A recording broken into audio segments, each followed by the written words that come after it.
بسم اللہ الرحمن الرحیم۔ السلام علیکم یورس۔ نبی اکرم صلی اللہ علیہ وآلہ وسلم کی نبوت سے 8 سال پہلے کا واقعہ ہے۔ کیسر روم ماریس کے خلاف بغاوت ہوئی اور ایک شخص فوقاس تخت سلطنت پر قابض ہوا۔ اس شخص نے پہلے تو کیسر کی آنکھوں کے سامنے اس کے 5 بیٹوں کو قتل کرایا، پھر خود کیسر کو قتل کرا کے باپ بیٹوں کے سر قسطنطنیہ میں برسر عام لٹکوا دیے اور اس کے چند روز بعد اس کی بیوی اور 3 لڑکیوں کو بھی مروا ڈالا۔ اس واقعہ سے ایران کے بادشاہ خسرو پرویز کو روم پر حملہ آور ہونے کا بہترین اخلاقی بہانہ مل گیا۔ کیسر ماریس اس کا محسن تھا، اسی کی مدد سے پرویز کو ایران کا تخت نصیب ہوا تھا، اسے وہ اپنا باپ کہتا تھا۔ اس بنا پر اس نے اعلان کیا، میں غاصب فوقاس سے اس ظلم کا بدلہ لوں گا جو اس نے میرے مجازی باپ اور اس کی اولاد پر ڈھایا ہے۔ 603 عیسوی میں اس نے سلطنت روم کے خلاف جنگ کا اعلان کیا اور چند سال کے اندر وہ فوقاس کی فوجوں کو پے در پے شکستیں دیتا ہوا ایک طرف ایشیائے کوچک میں ایڈیسا اور دوسری طرف شام میں حلب اور انطاکیہ تک پہنچ گیا۔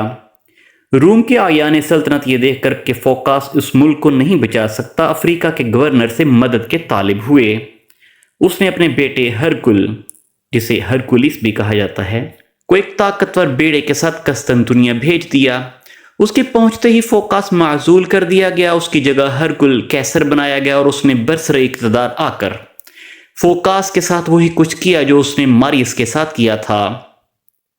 یہ 610 عیسوی کا واقعہ ہے اور یہ وہی سال ہے جس میں نبی اکرم صلی اللہ علیہ وآلہ وسلم اللہ تعالیٰ کی طرف سے منصب نبوت پر سرفراز ہوئے۔ خسرو پرویز نے جس اخلاقی بہانے کو بنیاد بنا کر جنگ چھیڑی تھی، فوقاس کے عزل اور قتل کے بعد وہ ختم ہو چکا تھا۔ اگر واقعی اس کی جنگ کا مقصد غاصب فوقاس سے اس کے ظلم کا بدلہ لینا ہوتا تو اس کے مارے جانے پر اسے نئے کیسر سے صلح کر لینی چاہیے تھی، مگر اس نے پھر بھی جنگ جاری رکھی اور اب اس جنگ کو اس نے مجوسیت اور مسیحیت کی مذہبی جنگ کا رنگ دے دیا۔ عیسائیوں کے جن فرقوں کو رومی سلطنت کے سرکاری کلیسا نے ملحد قرار دے کر سال ہا سال سے تختہ مشق ستم بنا رکھا تھا، یعنی نستوری اور یعقوبی وغیرہ، ان کی ساری ہمدردیاں بھی مجوسی حملہ آوروں کے ساتھ ہو گئیں اور یہودیوں نے بھی مجوسیوں کا ساتھ دیا، حتیٰ کہ خسرو پرویز کی فوج میں بھرتی ہونے والے یہودیوں کی تعداد 26,000 تک پہنچ گئی۔ ہرکل آ کر اس سیلاب کو نہ روک سکا۔ تخت نشین ہوتے ہی پہلی اطلاع جو اسے مشرق سے ملی وہ انطاکیہ پر ایرانی قبضے کی تھی۔ اس کے بعد 613 عیسوی میں دمشق فتح ہوا، پھر 614 میں بیت المقدس پر قبضہ کر کے ایرانیوں نے مسیحی دنیا پر قیامت ڈھا دی۔ 90,000 عیسائی اس شہر میں قتل کیے گئے، ان کا سب سے زیادہ مقدس کلیسا کنیسۃ القیامہ برباد کر دیا گیا۔ اصلی صلیب جس کے متعلق عیسائیوں کا عقیدہ تھا کہ اسی پر مسیح نے جان دی تھی، مجوسیوں نے چھین کر مدائن پہنچا دیا۔ لاٹ پادری زکاریاہ کو وہ پکڑ کر لے گئے اور شہر کے تمام بڑے بڑے گرجوں کو انہیں مسمار کر دیا۔ اس فتح کا نشہ جس بری طرح خسرو پرویز پر چڑھا تھا، اس کا اندازہ اس خط سے ہوتا ہے جو اس نے بیت المقدس سے ہرکل کو لکھا تھا۔ اس میں وہ کہتا ہے، سب خداؤں سے بڑے خدا، تمام روئے زمین کے مالک خسرو کی طرف سے اس کے کمینہ اور بے شعور بندے ہرکل کے نام، تو کہتا ہے کہ تجھے اپنے رب پر بھروسہ ہے، کیوں نہ تیرے رب نے یروشلم کو میرے ہاتھوں سے بچا لیا۔ اس فتح کے بعد 1 سال کے اندر اندر ایرانی فوجیں اردن، فلسطین اور جزیرہ نمائے سینا کے پورے علاقہ پر قابض ہو کر حدود مصر تک پہنچ گئیں۔ یہ وہ زمانہ تھا جب مکہ معظمہ میں ایک اور اس سے بدرجہ زیادہ تاریخی اہمیت رکھنے والی جنگ برپا تھی۔ یہاں توحید کے علم بردار سیدنا محمد رسول اللہ صلی اللہ علیہ وآلہ وسلم کی قیادت میں اور شرک کے پیروکار سرداران قریش کی رہنمائی میں ایک دوسرے سے برسرے جنگ تھے، اور نوبت یہاں تک پہنچ چکی تھی کہ 615 عیسوی میں مسلمانوں کی ایک بڑی تعداد کو اپنا گھر بار چھوڑ کر حبش کی عیسائی سلطنت میں جو روم کی حلیف تھی پناہ لینی پڑی۔ اس وقت سلطنت روم پر ایران کے غلبے کا چرچا ہر زبان پر تھا۔ مکہ کے مشرکین اس پر بغلیں بجا رہے تھے اور مسلمانوں سے کہتے تھے کہ دیکھو ایران کے آتش پرست فتح پا رہے ہیں اور وہی اور رسالت کے ماننے والے عیسائی شکست پر شکست کھاتے چلے جا رہے ہیں۔ اسی طرح ہم عرب کے بت پرست بھی تمہیں اور تمہارے دین کو مٹا کر رکھ دیں گے۔ ان حالات میں قرآن مجید کی ایک صورت نازل ہوئی، سورہ روم، اور اس میں پیشین گوئی کی گئی کہ قریب کی سرزمین میں رومی مغلوب ہو گئے ہیں، مگر اس مغلوبیت کے بعد چند سال کے اندر ہی وہ غالب آ جائیں گے، اور وہ دن ہوگا جب کہ اللہ کی دی ہوئی فتح سے اہل ایمان خوش ہو رہے ہوں گے۔ اس میں ایک کی بجائے دو پیشین گوئیاں تھیں، ایک یہ کہ رومیوں کو غلبہ نصیب ہوگا اور دوسری یہ کہ مسلمانوں کی بھی اسی زمانے میں فتح حاصل ہوگی۔ بظاہر دور دور تک کہیں اس کے آثار موجود نہیں تھے، ان میں سے کوئی ایک پیشین گوئی بھی چند سال کے اندر پوری ہو سکے۔ ایک طرف مٹھی بھر مسلمان تھے جو مکہ میں مارے اور کھدیڑے جا رہے تھے، اور اس پیشین گوئی کے بعد 8 سال تک ان کے لیے غلبہ و فتح کا کوئی امکان کسی کو نظر نہ آ رہا تھا۔ دوسری طرف روم کی مغلوبیت روز بروز بڑھتی چلی گئی۔ 619 عیسوی تک پورا مصر ایران کے قبضہ میں چلا گیا، اور مجوسی فوجوں نے طرابلس کے قریب پہنچ کر اپنے جھنڈے گاڑ دیے۔ ایشیائی کوچک میں ایرانی فوجیں رومیوں کو مارتی دباتی باسفورس کے کنارے تک پہنچ گئیں، اور 617 عیسوی میں انہوں نے عین قسطنطنیہ کے سامنے خلقدون پر قبضہ کر لیا۔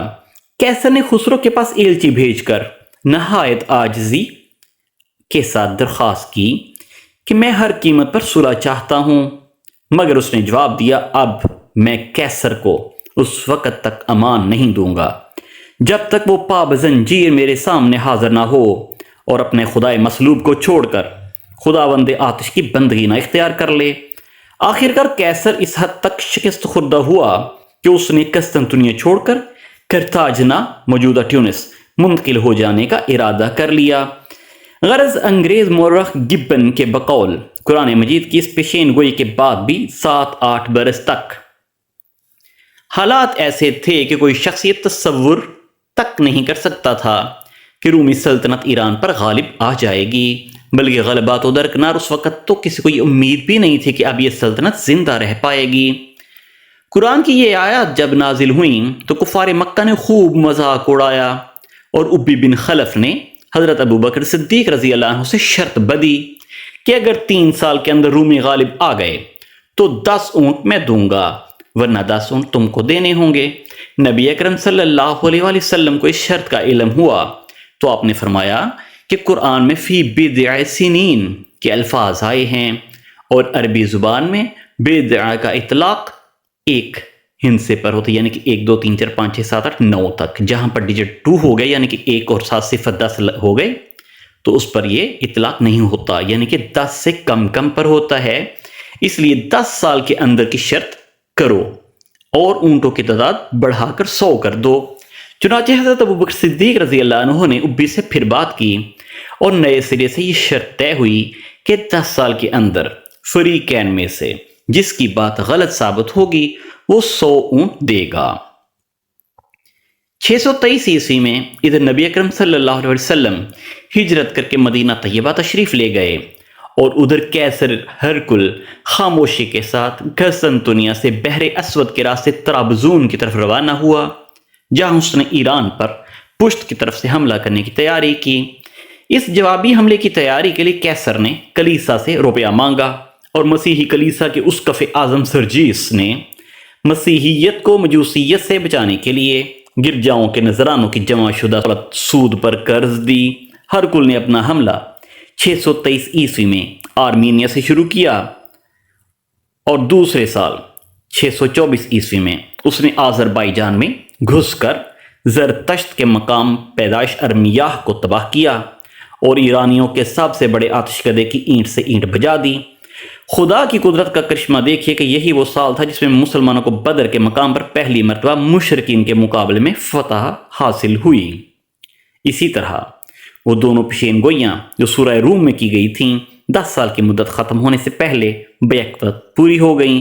پھر روم کی فوجیں ایرانیوں کو مسلسل دباتی چلی گئیں۔ نینوا کی فیصلہ کن لڑائی 627 عیسوی میں انہوں نے سلطنت ایران کی کمر توڑ دی۔ اس کے بعد شاہان ایران کی قیام گاہ دستگرد کو تباہ کر دیا گیا اور آگے بڑھ کر ہرکل کے لشکر این تسفون کے سامنے پہنچ گئے، جو اس وقت ایران کا دارالسلطنت تھا۔ 628 عیسوی میں خسرو پرویز کے خلاف گھر میں بغاوت ہوئی، وہ قید کیا گیا۔ اس کی آنکھوں کے سامنے اس کے 18 بیٹے قتل کر دیے گئے اور چند روز بعد وہ خود قید کی سختیوں سے ہلاک ہو گیا۔ یہی سال تھا جس میں صلح حدیبیہ واقع ہوئی، جسے قرآن فتح عظیم کے نام سے تعبیر کرتا ہے، اور یہی سال تھا جس میں خسرو کے بیٹے قباد ثانی نے تمام رومی مقبوضات سے دستبردار ہو کر اور اصلی صلیب واپس کر کے روم سے صلح کر لی۔ 629 عیسوی میں کیسر مقدس صلیب کو اس کی جگہ رکھنے کے لیے خود بیت المقدس گیا، اور اسی سال نبی اکرم صلی اللہ علیہ وآلہ وسلم عمرۃ القضاء ادا کرنے کے لیے ہجرت کے بعد پہلی مرتبہ مکہ معظمہ میں داخل ہوئے۔ اس کے بعد کسی کے لیے بھی اس امر میں شبہ کی گنجائش باقی نہ رہی کہ قرآن کی پیشین گوئی بالکل سچی تھی۔ عرب کے بکثرت مشرکین اس پر ایمان لے آئے۔ ابی بن خلف کے وارثوں کو ہار مان کر شرط کے اونٹ ابوبکر صدیق رضی اللہ عنہ کے حوالے کرنے پڑے، اور وہ انہیں لے کر نبی اکرم صلی اللہ علیہ وآلہ وسلم کی خدمت میں حاضر ہوئے۔ آپ نے حکم دیا کہ انہیں صدقہ کر دیا جائے، کیونکہ شرط اس وقت ہوئی تھی جب شریعت میں جوئے کی حرمت کا حکم نہیں آیا تھا، مگر اب حرمت کا حکم آ چکا تھا، اس لیے حربی کافروں سے شرط کا مال تو لے لینے کی اجازت دے دی گئی، مگر ہدایت کی گئی کہ اسے خود استعمال کرنے کے بجائے صدقہ کر دیا جائے۔